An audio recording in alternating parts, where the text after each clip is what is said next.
Boye malamu na chaîne Nabino Wolingaka mingi fidèles internautes City News chancela Chala News pe na émission Nabino Wolingaka mingi koleka éveil à conscience patriotique oyo ezaka présenté animé et pas à mwana mboka Exodus Lukombo vraiment oyo bolingaka mingi bandeko balandi malgré quelques jours d'absence na chaîne Nabiso tozali toujours kokoba na musala na biso tozali na kati na kokoba bandeko balandi lelo tokokoba na sujet biso tokobetaka mingi mambi matali sécurisation ya République démocratique du Congo nini o esengeli na biso bandeko balandi pona mboka na biso ezala sécuriser pe ba service nini esengeli ezala renforcer pona sécurité ya mboka na biso. Merci beaucoup pour la attention, merci pour la fidélité, merci pour le soutien, amour au beau témoignaka à chaque fois na chaîne Nabino pe nabiso balobeli. Merci beaucoup bandeko balandi tolinga ki lelo to banda na sujet moko important en ce qui concerne bakolo frontière banani bakolo frontière direction générale ya migration au tobengi DGM en sigle. DGM bandeko balandi ezali parmi ba structure oyo ezali importante ba structure oyo tobengaka ba paramilitaire oyo ba contribuer ka bongo pe na sécurité ya mboka bandeko balandi. Lelo depuis tokomi na président oyo azali conscient oyo d'ailleurs à transmettre biso conscience collective lelo congolais nyonso komi na conscience komi na souci te mboka il faut changer te mboka il faut tout soutenir mokonzi mboka. Oui, c'est bien de soutenir les chefs de l'État mais c'est mieux de soutenir les pays, d'aimer les pays. Tolinga yambo mboka na biso parce que bolingo mboka na biso oyo ezape incarné et pas mwana mboka Félix Antoine Tshisekedi Tshilombo yango eko sala que tokende liboso bandeko balandi. Aujourd'hui il se passe de choses où ezo sala pasi na ba kongomani. Ba service est belé à cause il y a négligence na bango, à cause il y a mégestion na bango, à cause il y a mutema mabe, à cause il y a appartenance politique na bango, ba négliger mosala pe lelo ba retomber ezali na kati mboka na biso démocratique du Congo, ba retomber et biso na infiltration, lelo ba retomber il y a ba négligence na bango ezali comme biso na infiltration, ezali comme biso na insécurisation tozali kati na ko vivre bandeko balandi. Vous verrez un agent il y a direction générale à migration na Motorola et mounene on entend maintenant ba radio Motorola na mounene ils ont pensé que ezali ko sola nzoka radio et ça a caté trafic na trafic. Mais c'est comme ça que ndeko na poste à moni mouvement moko suspect le ko la ba réseau mingi na ba frontière ezala raté. Or ces dispositifs et permettent à bango il y a ko communiquer sans fil. Il y a ko communiquer à partir de la satellite, directement connecté dans la satellite, ils ont permis de travailler à passer message dans la centrale. Mais le cas là, basé sur un dispositif, où est ça la calé sous-souté, bah tika mo période à Mobutu pe kufa nango, mais quand il y a comme on a n'enga prestige, n'enga influence, n'enga décoration. Nous avons que c'est un dispositif important où il peut permettre bango les outils na bango ya travail, où les outils les permettre bango communication. Alors bana moka na éviter ba connu la personne alpha kilo bravo ah na moni position boy na moni boy. Mais ces choses là sont aujourd'hui inexistantes. C'est comme ça que bazo côté la biso na gauche na droite 18 ans la Kabylie était incapable de sécuriser mboka. On a eu à la tête il y a des gens de personnes faibles, de mauvaise foi. On a mis côté la intérêt. On va sur la frontière. Bon mais quand tu causes na barrière te, boti ko tu ba ko to bi kota kota. On to kutana na kati mboka na biso un DG ya SNEL, un mutauta na Rwanda kota kota nini.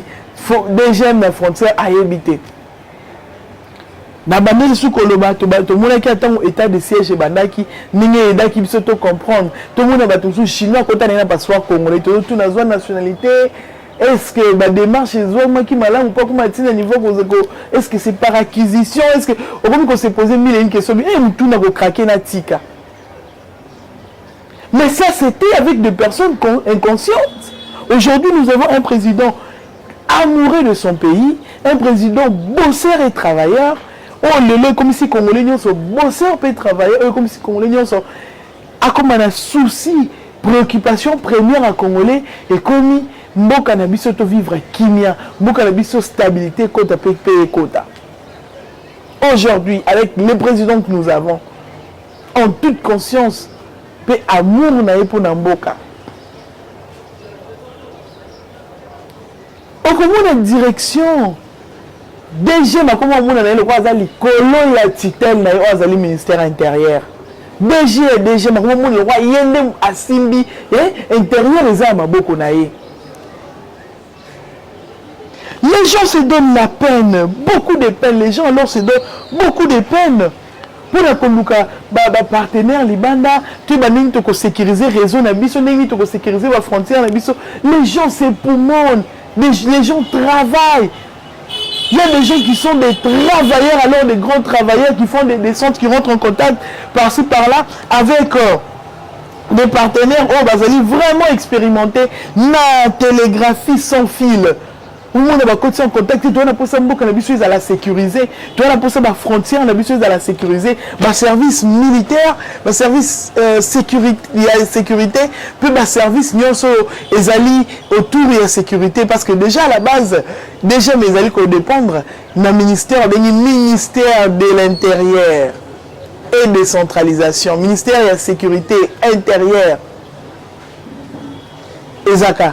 Ministère de l'Intérieur, Sécurité, Décentralisation et Affaires coutumières. Comprenez, intérieur et sécurité. Vous qui êtes censé sécuriser l'intérieur de notre pays,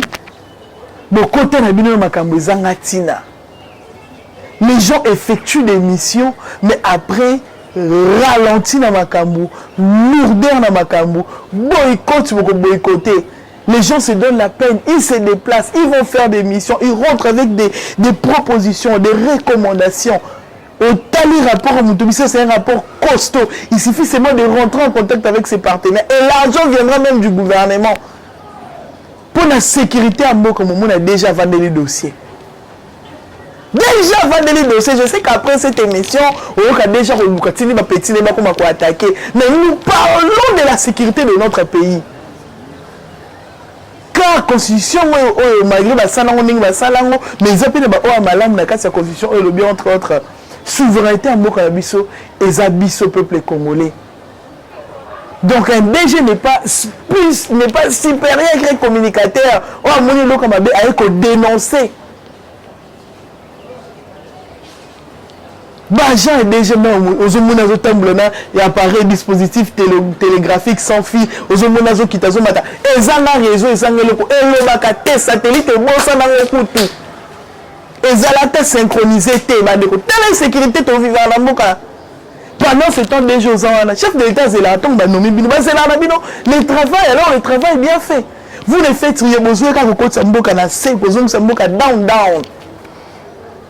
Pourquoi bien nous sommes qui n'ont pas kabila bo basculer boye bo kasi makam na bino mabia na boko basculer na ngonde niet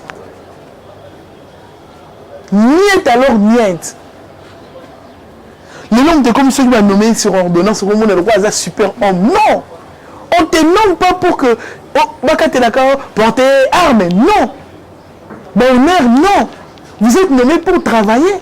Et le travail, c'est pour l'intérêt de la nation. Quand vous ne faites rien, nous allons passer l'habitat pour dénoncer la mégestion. Vous êtes parmi les services de Seigneur qui combattent la mboka. Infiltration qui est dans l'aéroport, au monde, nous avons déjà un pied d'avion. Combien? Chinois on a déjà zoleka c'est ce qui se passe mais Congolais va déranger va tracasser Congolais tina souka pour bika obimisa quelque chose Chinois déjà au Canada de tita hita bah c'est déjà bon mutu déjà protéger Chinois là la pied d'avion tina kati et ça la makate na mboka baninga son il connaît son et ben infiltration aussi la ndengeni infiltration beaucoup aussi la que du désordre. Un service paramilitaire, un service qui est dans la pamba défa, na policier bangaka défa.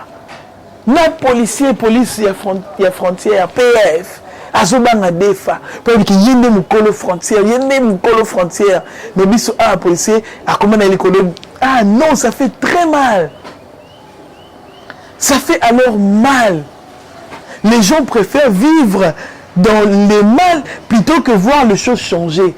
Et quand vous venez dire la vérité comme on dit dans petit, les jeunes congolais comme nous, des jeunes qui n'ont pas de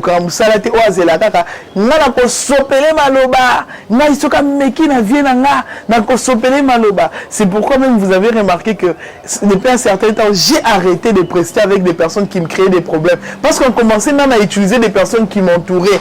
Imagine autant de la mutualité, sentir que moi, talent, je vais pas sentir qu'Exode, moi, notoriété Zali, moi lobbying et Zali vont tous travailler ensemble. Vous vous mettez ensemble, vous travaillez, mais des personnes quand même dans le lobby, ils aiment l'argent, ils vont être corrompus là-bas. Après, bah comme que cible n'anisayo. Juste parce que vous avez étalé ma bé au salama. Mais ma bé vous avez pour intérêt dans la pour intérêt à la nation. On a vu là, on a infronté, différenté, mais on a vu là, on a rancune, on a vu là, on a problème. Peut-être qu'il te faut arrêter parce que nous sommes donné ce travail. Nous sommes donné ce travail, jusqu'à ce qu'il n'y aura plus un seul infiltré dans le monde. Et sont infiltrés, c'est quand on a l'infiltré converti. À cause de la mission Moïse, Moïse n'y a soit à côté qui avant, qui va Moïse va côté. Oh, il y a des Égyptiens, beaucoup de biso kozala lisusu te. Et pour qu'ils aient ba service au nyonso, il faut évidemment ba sala mosala na bango lolenge et longo bani bandeko bala. Mais tout à l'heure la télégraphie sans fil au Yobongo, ils ont travaillé na radio-télégraphie et permettait vraiment communiquer à distance sans pour autant que ça la tombe sous une carte SIM puisse mes amis liés à satellite. Ce sont des dispositifs importants na ba service na biso, ba service na biso à sécurité, ba service na la police, na armée, na DGM, na ANR, na ba même na ba service ba douane. Ba douanier il faut bazar na ba service wana nyonso, il faut bazar même bande ko na biso ya santé publique. Oh, bazwami na frontière, il faut bango nyonso bazala nango parce que la sécurité de notre pays ezaka ka sécurité ndenge to komona ngote na protection ya bato boy ba kotia mutakoti na mindoki mais to mona ki coronavirus ndenge ki ko insécuriser monde. Coronavirus est insécurisé qui monde et maki biso pe na insécurité na monde mais tant encore makuna na aéroport au moins mutu moko azana ki ya code te ya nini qui a code il y a Covid des autres ah finalement moi dibala lek c'est aussi nous mettre à l'insécurité mais l'autre au vendre la même kaka DGM. Pourquoi DGM? Parce que Mandeko Balandi depuis ça va faire presque 6 mois. Depuis un certain temps, Bandeko Nabiso Moko va effectuer qui vraiment mission à l'étranger ou à Pessika Bakene Kokuta na structure Moko monene canadienne Nortec Moussa na bango ezali ni Nortec tokotanga na linga totanga ngo vraiment pour tout le monde ndenge nini devait courir danger ndenge nini pe batu bazo bloquer sécurité kota na mboka na biso. Ba biso Nortec apporte l'aspect des commandements et des contrôles CD. Donc ici nous avons CD, c'est-à-dire C au carré, c'est-à-dire commandement et de contrôle. Or, service à DG, mais le service P à commandement et un contrôle. Avec la connaissance complémentaire de la situation et couvre les globes entiers. La couverture, il y a Globe Mobimba. Cette plateforme offre la possibilité d'intégrer et d'interagir entre les télécommunications utilisées présentement et prochainement. La télécommunication, ils sont déjà existants. C'est-à-dire, ils ont la possibilité de muter la mutation. C'est-à-dire, les lots, technologie, tout ça, mais tant que la technologie est évolutive. Le technologie peut évoluer au même rythme que la technologie peut évoluer. La solution à base de serveurs peut être modifiée pour convenir aux besoins de l'utilisateur. Cette solution au Nortec à base de serveurs peut être utilisée et peut être modifiée pour convenir aux besoins de l'utilisateur, pour convenir aux besoins de la République démocratique du Congo, qui sera l'utilisateur par l'entremise, par exemple, il y a direction générale, il y a migration, par l'entremise, il y a la police nationale congolaise, il y a armée congolaise. La solution serveur sur le site propriété souveraine, solution logicielle en tant que service, construire avec une capacité souveraine, coût rentable, réseau formé automatiquement, appareil agnotique, je pense que la déclaration va évoluer dans le domaine de la télécommunication, détenteur originaire des propriétés intellectuelles, intégration attaque, primaire alterne, contagieuse, contingence, urgence. Et ici on dit AES sécurité 256 LPI bar LPD bar LPG. Je pense que il y a service, il y a télécommunication, vraiment. Scénario d'opération, on attend rapidement pour toi aussi ça. Émission sur mon toute forme militaire souffre de la perte des communications. Les réseaux tactiques, les réseaux LTE sont limités et les satellites à large bande sont dispensieux. Une solution déployable rapidement et sécure est requise pour avoir une connaissance complète de la situation. Couverture, tout aspect du commandement et contrôle. Pour simplifier l'interopérabilité entre les forces et autres agences. Donc ces services, pour expliquer comment le modus operandi nabango. Ils ont des dispositifs où ils permettent de contrôler, parlons maintenant en termes de frontières, contrôler les mouvements, les différents mouvements à niveau, même il y a des frontières dans biso. Et c'est là, ils ont relié directement dans le satellite. Parce qu'ici, dans le satellite, le réseau satellite, ils disent la constellation de réseaux meillés en orbite terrestre base L et O offre une couverture mondiale continue avec une empreinte de FR qui se chevauche. Les avantages des données sécurisées en rafale courte SBS inclut une meilleure réception du signal. Donc, beaucoup de signal qui m'a dit alpha et comme ils ont des dispositifs corrects, des très bons dispositifs. Et on peut y trouver ces services. On va offrir des services na immigration canadienne, on va offrir une immigration australienne. Ils sont un peu partout. Ils sont même actuellement, ils sont en Singapour, ils sont même à Dubaï, dans les Émirats Arabes Unis. Alors c'est une structure vraiment de renom où ils allaient reconnue, une structure canadienne où ils allaient reconnue, où ils allaient travailler avec notre service PO, ils allaient à direction générale et à migration pour aider la République démocratique du Congo. Nous avons sécuriser le cannabis. Mais les gens ont été sur terrain, ils ont effectué une mission. Bazongi, rien n'est fait. Pendant ce temps, on va continuer à infiltrer Bissot. Et les gens vont comme chef de l'État, Félix Saïmsan a été. Nous que chef de l'État il y a deux GMT. Chef de l'État qu'on nomme moto aux alocaux la liste ou na déjà. Mais moi tout le temps on ça la télévision ma communicateur pour croiser ma boque. Ton croiser ma boque côté. Peut-être biso to qui ka ya Nortec tout le monde à Nortec. Mais moi tu me sous ba qui peut-être ba service na bango za ndenge mon na Nortec tant sous plus que Nortec. On peut dossier vendre parce que jusque là déjà structuration exacte. Pas de matos. De ma tenue pour tout le monde déjà mon monde Nicolas lati polo on lati et si la main na makila pantalon ga les olaxa to béré les olaxa que ça déjà logistique zéro. Ça fait une honte pour la République démocratique du Congo. Bah service baninga ya immigration ezali beaucoup avancé.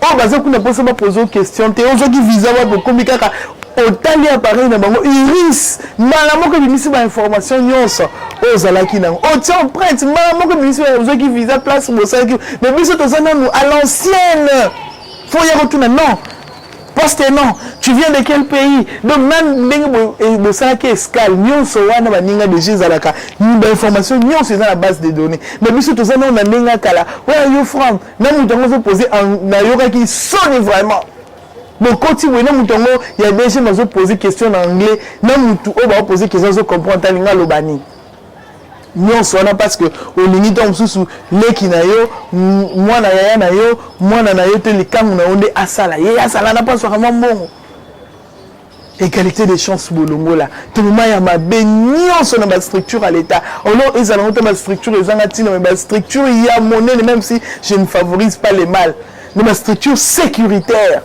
c'est un danger permanent pour la République démocratique du Congo. Nous voulons que les choses changent. Tout ça, pour ça, makambo changer na mboka na biso. To lingi mboka na biso ke ne liboso, to lingi mboka na biso e ke ne liboso. Parce que après on se pose la question, bah Rwanda ba côté le biso, Bunaga ne tomba ndenge nini. Ces gens-là ils sont entrés comment? FARDC na frontière azala quitté. La police na frontière azala quitté. Est-ce que des jeunes peuvent azala quitté la frontière? Bah question sont se posées en Lukobé la Liboma, mais réponse non, vous êtes tout sécurisé en amont. C'est ça même diriger. Diriger c'est aussi prévoir. Diriger Zakato Vanozozela.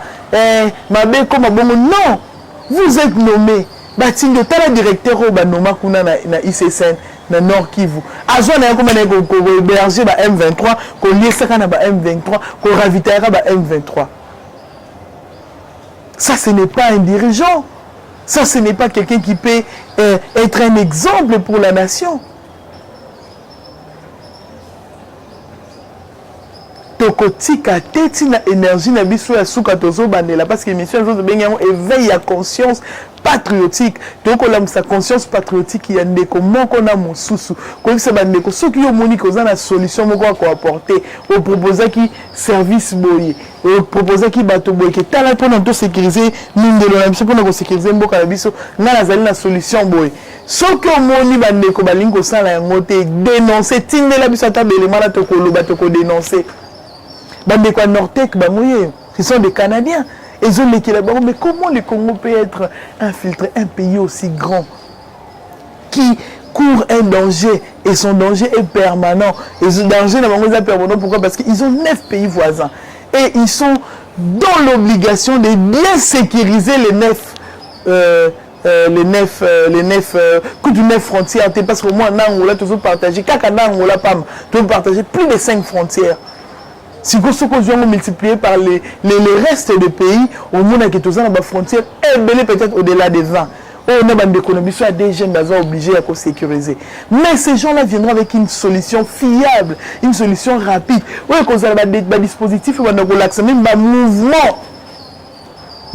Salama. Donc à partir à centrale, on a boulevard, Bolingagnon, c'est dans la facilité, aux autres contrôler le mouvement. Au hasard responsable, il y a poste loufou. Aux autres, il y a mouvement partir en musique. Au pas dans la poste, au pas dans l'antenne, il y a loufou. Il y a pas autant de mouvement. Et au hasard, sur terrain, ceux qui l'ont échappé, qui est, qu'on va signaler, est-ce que tant qu'on a moni, la centrale, ton antenne, oaza na antenne amoni ki mutana na poste eloko moko échappa qui amoni ko signaler mais na benga na téléphone benga bo réseau eza 4G mais au moins na ba barre ne bimaka et comme 0 comme ça rouge pas de réseau et zui retal mutana zui da mutuka pas bo sutuka ba comme na songololo et bo perdre eleki.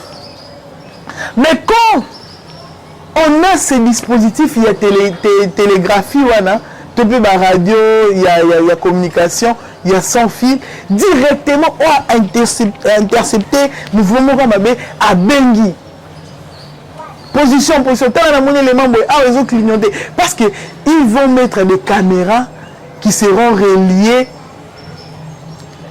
à l'appareil, à la laptop, à la tablette. Donc désormais tu as sous-souté moi c'est là comment qu'il fait qu'on est en rapport aux yeux botal comment il fallait côté les sous-souté tu vas qui comment côté les sous-souté mais à celle qui va quelle adresse ni atteindre adresse à Lukuta. Or tous vivre dans le monde où ils ont informatisé, l'informatique a atteint un niveau très élevé au besoin de Tikalika le Nasima tu remplir dans le papier bah ni comment application vos unions au apply online.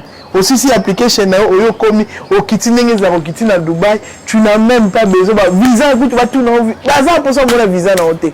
Et ça l'a expiré ça la ni. Bah ça la poste docteur mo kitaka directement bah vas-y passeport non batali, iris non connaît information dans ces bimi, au balu qui na simota on nga la mi mona na nini. Biso ku des athées. Et ça ka de bouche à l'oreille ba toba tola madousu. Papa, oye une adresse ni. Les gens qui n'innovent pas, innovation, ils ont raté. Ils ont raté innovation. Alors, tu as compris, il y a des Italie était makambwana. Italie était pas sur le tout quand on ça là. Italie était. Il y a tout le monde qui a maintenir. Ah, balon la raté. Ah, on a ni na comme réforme la deuxième. Ni na comme réforme la deuxième. Mais ça la mieux que au bazala qui avant. Et ça la passe Bandeko. Tout ça n'a pas ça tous se mettre tous ensemble. Mettons-nous ensemble, mettons nos forces ensemble avec l'amour. Dénonçons les mal Bandeko. Peut-être que nous avons mission Bandeko sous la deuxième tour sous la police pour ça bobi ngana zo banga na koloba. Yebisa biso tokoloba polele tokoloba bosolo jusqu'à ce que message ko mataye pas yeme mokonza mboka Félix Antoine Tshisekedi Tshilombo pour na makamyo c'est à la résolu. Pe biso mo na koloba beko ça que attaque message non ématité tant que comme il a déjà on a changé c'est que les sous mon ko ezali déjà kotala ngai. Mais ali li souté cette fois-ci ali misu ya congolais nyonso po na ba agent déjà mbazui conseil bon to yebi ningi ke misusu Motorola munene ya fantasy Motorola fantaisiste ce sont les mêmes personnes qui nous disent ah au monde ça dans le côté ah oh oui bazo déplorer musala mabe o ba continue bango bazo kamba bango bazali ko sala. L'argent sortira du budget mais pour na voyage na bango pour na bana na bomba sala bo ils sont premiers. Il y a Gotindaka, Kosalaka Mikanda, Mbongo Kendaka na budget, Mbongo Kendaka Ebimaka. Ils sont premiers à Gotindaka Batubo qui na ministère, Botala Boyiba ordre de mission, tous au courant et bilo kwa nanyos. Na bilo bato batsana ba cabinet. Les gens on va remonter pour le cabinet zalaka te. Moi ni ko qui sa pouvoir na biso ide personne. Donc il taratina niveau ko yibaka ba ordre de mission. Sur ordre il y a qu'à DG Mokoboé. Nous sommes au courant de tout ça.